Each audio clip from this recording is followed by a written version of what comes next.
በ1883 ዓመተ ምህረት የተወለደ የክፍለ ዘመኑን ታዋቂ መጽሐፍ የጻፈ ጸሐፊ ናፖሊዮን ሂል መጽሐፉን ብዙዎቻችሁ ታውቁታላችሁ ብዬ አምናለሁ። ቲንክ ኤንድ ግሮው ሪች ይሰኛል። አስባችሁ ሀብታም ሁኑ እንደማለት ነው። ጸሐፊው ናፖሊዮን ሂል በጊዜው አሜሪካ ውስጥ እጅግ ሀብታምና ባለጸጋ የሚባሉ ሰዎች ጋር እየሄደ እንዴት ነው ሀብታም የሆናችሁት እያለ ይማር ነበር። ከነዛ ባለ ሀብቶችም ውስጥ አንደኛው አንድሪው ካርኒጊ የተሰኘ በብረታ ብረት ንግድ ላይ የተሰማራ ሰው ነበር። ከሱ የተማራቸውን ብዙ ነገሮች ጽፏል። በተጨማሪም ደግሞ ከሌሎች ባለ ሀብቶች ታዋቂ የሚባሉ ኢንቨንተሮችም የወሰደውን ነገር በዚህ መጽሐፍ ውስጥ አስቀምጧል። ታዲያ ናፖሊዮን ሂል ብዙ ጥያቄ ነበረው። ለምንድን ነው እነዚህ ሰዎች ስኬታማ የሆኑት ይላል። ይህን ያህል ገንዘብ እንዴት ሊያገኙ ቻሉ? ለሀብታቸውስ ምንጩ ምንድን ነው? እስፔሻሊ ከድህነት ውስጥ ወጥተው ባለጸጋ የሆኑትን በደንብ አድርጎ ይመረምር ነበር። ይሄ ጥያቄው ነበረ ወደዚህ ሪሰርች እንዲገባ ያደረገው። ይህንንም መልስ ለማግኘት ብለው አንድሪው ካርኒጊ ጋር ይሄዳል። ከካርኒጊም አሜሪካ ውስጥም በጣም ባለጸጋ ከሚባሉት ሰዎችም የወሰዳቸውንና የተማራቸውንም ትምህርቶች በዚህ መጽሐፍ ውስጥ አስፍሮልናል። ይህ መጽሐፍ ለገበያ ከቀረበ 87 ዓመታት ያልፈዋል። ነገር ግን መርሆቹ አሁንም ድረስ በሕይወት አሉ። አሁንም ድረስ እነዚህን ነገሮች በሕይወታችሁ እየተገበራችሁ ብትመለከቷቸው፣ ብታጠኗቸው፣ ሕይወታችሁን በእነዚህ መርህ ላይ ተንተረሳችሁ ብትመሩ እናንተም የራሳችሁን ዕጣ ፈንታ እያሳመራችሁ የምትመጡበት እድል በጣም ከፍተኛ ይሆናል። የተወሰኑ መርሆችን በዚህ ቪዲዮ እንቃኛለን። አሁን ግን የምንጀምረው በመጀመሪያው መርህ ነው። የመጀመሪያው መርህ ዲዛየር ወይንም ፍላጎት። ናፖሊዮን ሂል ዲዛየር ወይንም ፍላጎት ሲል በዛች ቃል ብቻ መተው አልፈልግም። ዲዛየር ላይ በርኒንግ የሚለውን ቃል ጨምሮታል። you have to have a burning desire እያለ ይጽፋል። ይህ ማለትም በጣም የሚያቃጥል ወይንም ደግሞ እናንተን የሚያስነሳ ፍላጎት መኖር አለበት። እዚህች ዓለም ላይ የሆነ ዓላማ ሊኖራችሁ ይገባል። ያንን ዓላማ ደግሞ በበርኒንግ ዲዛየር ወይንም በጣም አሁኑኑ ማግኘት ፈልገዋለሁ በምትሉት ፍላጎት መሙላት አለባችሁ። ለምሳሌ በጣም አጥብቃችሁ የምትፈልጉት ነገር ገንዘብን ከሆነ ናፖሊዮን ሂል በመጀመሪያ እነዚህን 6 ነገሮች ማሟላት አለባችሁ ይላል። የመጀመሪያው የምትፈልጉትን ገንዘብ ከነ ሳንቲሟ ጻፏት ይላል። ብዙ ሰው ሀብታም መሆን ትፈልጋለህ ወይ ብትሉት አዎ ብሎ ይመልሳል። ምን ያህል ገንዘብ ነው የምትፈልገው ብትሉት ሚሊዮኖች ወይንም ቢሊዮኖች ብሎ ሊነግራችሁ ይችላል እንጂ ስፔሲፊክሊ ይህን ያህል ብር ከዚህ ሳንቲም ብሎ ሊነግራችሁ አይችልም። ለምን ብላችሁ ብትጠይቁም ያ ሰው ሲጀመርም አላሰበበትም። እሱ ያላወቀውን ነገር ደግሞ እንዴት ለእናንተ ሊነግራችሁ ይችላል? አይሆንም አይደል? ስለዚህ እዚህ ጋር ካርኒጊ የተናገረውን ነገር በደንብ አስመሩበት። የምትፈልጉት ነገር ገንዘብ ከሆነ ምን ያህል እንደሚያስፈልጋችሁ ጥርት አድርጋችሁ ልታውቁ ይገባል። የሚያስፈልጋችሁ ነገር ገንዘብ ባይሆንም እንኳን የምትፈልጉት ነገር ምን እንደሆነ ስፔሲፊክሊ እያንዳንዷን ነገር በግልጽ ልትረዱና ልታውቁ ይገባል። ጸሐፊው ናፖሊዮን ሂል ከዚህ ከዲዛየር ጋር አያይዞ የሚያነሳው ሁለተኛው ነጥብ ለዛ ነገር ምን ለማድረግ ዝግጁ እንደሆናችሁ ልታውቁ ይገባል ይላል። አንድን ነገር ለማግኘት የሆነን ነገር መስጠት እንዳለባችሁ ግልጽ ነው። ስለዚህ ለዛ ነገር በአቅሜ ምን ማድረግ እችላለሁ ብላችሁ ታስባላችሁ። ያንንም ነገር በግልጽ ልታውቁት ይገባል። ናፖሊዮን በሶስተኛ ደረጃ ያስቀመጠው ነገር ያንን ነገር መቼ ማግኘት እንዳለባችሁ ለራሳችሁ ገደብ አስቀምጡ ይላል። ይህንንም ሲናገር ልክ እንደ ገንዘብ መጠኑ ሁሉ ኤግዛክት ዴቱን ጻፉ ይለናል። ያሰባችሁት ቀን ታህሳስ 6 ከሆነ ታህሳስ 6 ላይ ይሄ ሁሉ ነገር የኔ ነው ትላላችሁ ማለት ነው። አራተኛው ደረጃ ደግሞ ያንን ነገር ለማሳካት ኢሚዲየት የተባለ ፕላን ወይንም እቅድ ልታውጡ ይገባል። ቶሎ ብላችሁ ይህንን ነገር ጨርሱ ይላል።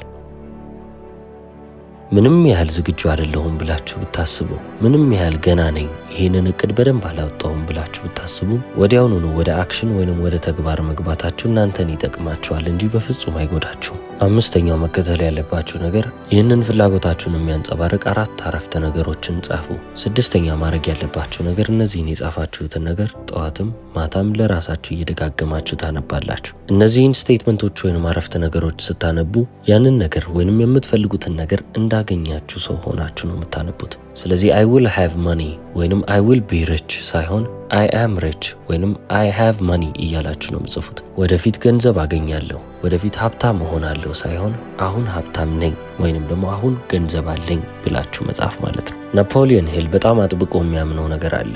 ራሳችሁን እዚህ በርኒንግ ዲዛየር የተባለበት ደረጃ ላይ እስካላደረሳችሁ ድረስ የምትፈልጉትን ነገር ልታገኙ አትችሉም። ልክ ምግብ እንደሚያስፈልጋችሁ ሁሉ ያንን ነገር ከልባችሁ ልትፈልጉት ይገባል ይላል።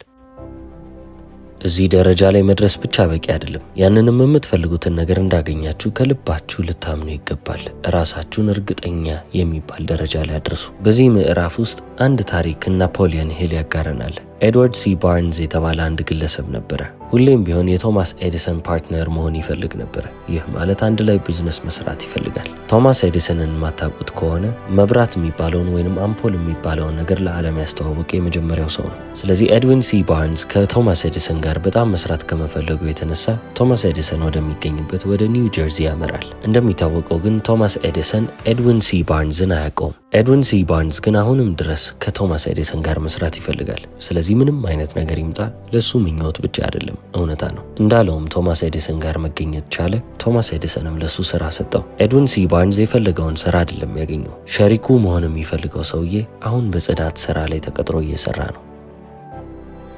ታዲያ አሁን ለቶማስ ኤዲሰን የጽዳት ሰራተኛ ሆኖ እያገለገለ ያለው ኤድዊን ሲ ባርንስ በዚህ ስራ ውስጥ ብቻ ለ5 ዓመታቶች አገለገለ። አሁንም ሰለቸኝ በቃኝ አላለም። 5 ዓመታቶችን በዚህ ስራ ውስጥ ካሳለፈ በኋላ ግን አንድ አጋጣሚ ያገኛል። ቶማስ ኤዲሰን ከፈጠራቸው ኢንቨንት ካረጋቸው ነገሮች ውስጥ ወይንም ፈጠራ ስራዎች ውስጥ ኤዲፎን አንዱ ነበረ።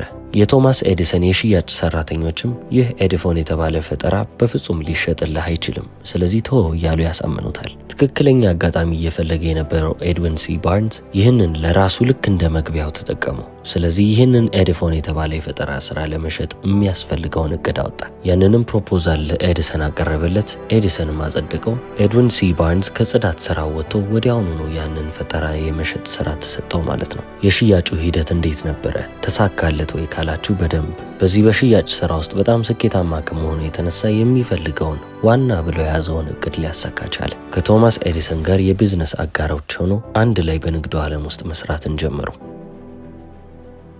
አሁን እዚህ ጋር ኤድዊን ሲ ባርንስ ምንድን ነው ያደረገው? መጀመሪያ ዓላማ ነበረው። ዓላማው ላይ በርኒንግ ዲዛየር ወይንም ደግሞ ጥልቅ የሚባል ፍላጎት ተጨመረበት። ያንንም ነገር ከማሳካት ወደ ኋላ የሚያደርገው ምንም አይነት ነገር አልተፈጠረም። ያለውን አቅም እንዳለ ተጠቀም አገኘው። ሰከንድ ፕሪንሲፕል፣ ሁለተኛው መርህ ፌይት ወይንም እምነት። ናፖሊዮን ሂል ፌይት ኢዝ አ ስቴት ኦፍ ማይንድ ይለዋል። የአይምሯችሁ ሁኔታ ነው፣ ያላችሁበት ኮንሽስነስ ነው። የሐሳባችሁና የፍላጎታችሁ ቫይብሬሽን ከእምነት ጋር አንድ መስመር ላይ ሲሆን ወይንም አላይን ሲደረግ ወደ ኢንፊኒት ኢንቴሊጀንስ የሚመራችሁ በር ይከፈትላችኋል ይላል። ኢንፊኒት ኢንቴሊጀንስን ልክ እንደ ሶርስ፣ ልክ እንደ ፈጣሪ እንደማያልቅ ጥበብ አድርጋችሁ ተመልከቱት። ሁሉም ህይወት ያለው ነገር መጀመሪያ በእምነት ነው የመጣው። ይህ ማለት ምን ማለት ነው? እናንተ የምትፈልጉትን ህልም፣ የምትፈልጉትን ሐሳብ፣ የምትፈልጉትን ነገር እንዳለ እንዳገኛችሁ አድርጋችሁ ስታምኑ የዛን ያ ነገር ለእናንተ ፖሲብል ይሆናል ወይንም ደግሞ የሚቻል ይሆናል። እምነት ባይኖራችሁ ግን ያንን ነገር ሰብኮንሽስ ማይንዳችሁ ሪጀክት ያደርገዋል፣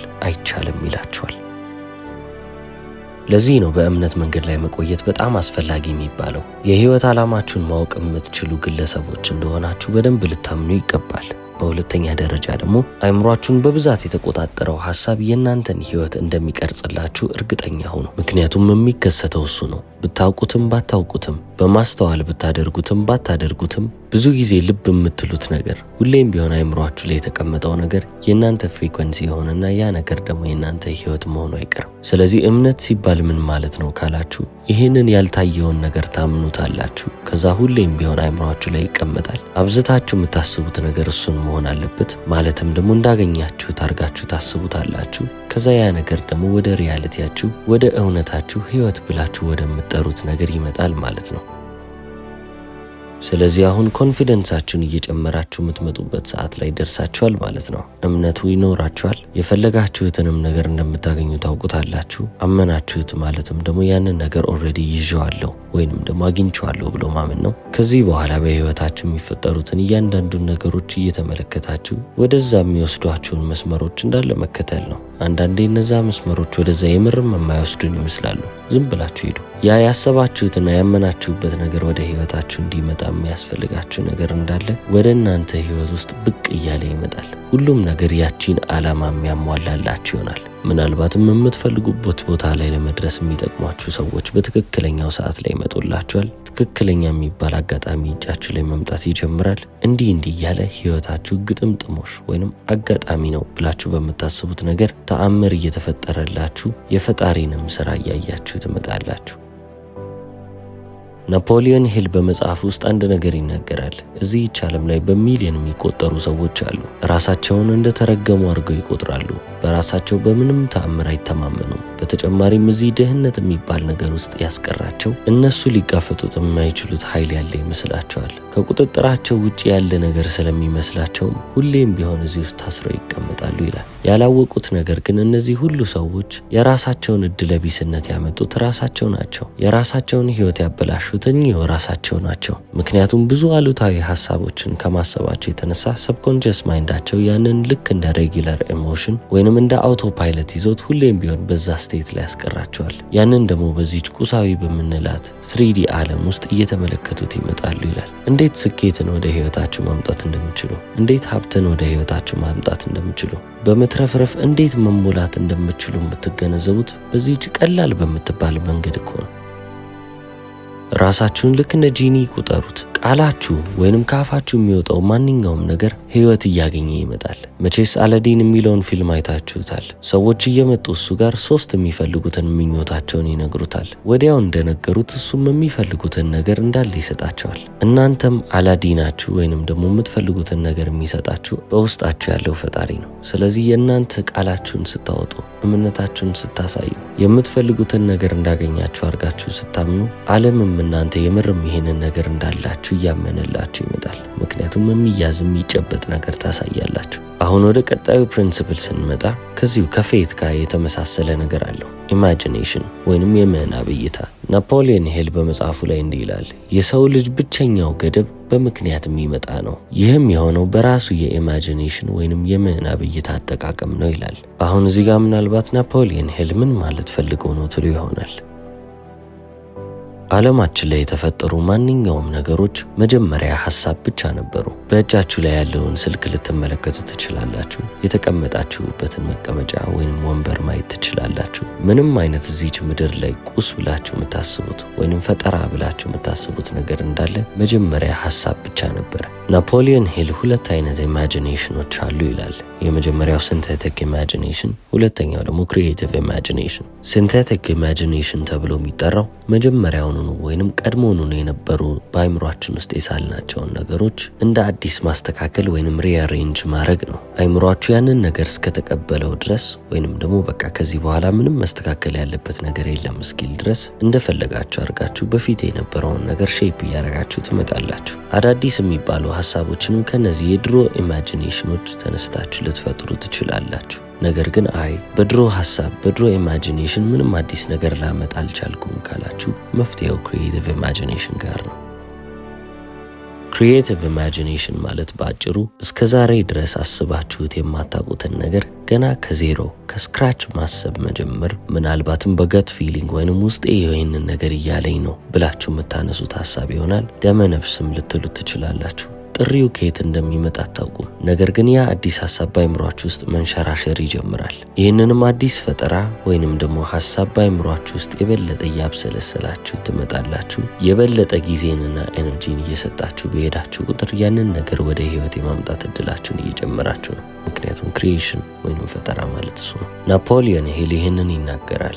ይህንን ፋክልቲ በደንብ ማሰራት የምትጀምሩት፣ ይህንን ኢማጂኔሽን እንደፈለጋችሁ መጠቀም የምትችሉት ኮንሽስ ማይንዳችሁ ወይንም ንቁ አይምሯችሁ በጣም በፈጣን ሬት ቫይብሬት ሲያደርግ ነው ይላል። ይህ ማለት ሰውነታችሁ በዛ ጠንካራ በሚባል ስሜት ሲወረር ወይንም ደግሞ ሲዋጥ ያ ቫይብሬት የሚያደርግበት ሬት በጣም ከፍተኛ ነው ማለት ነው።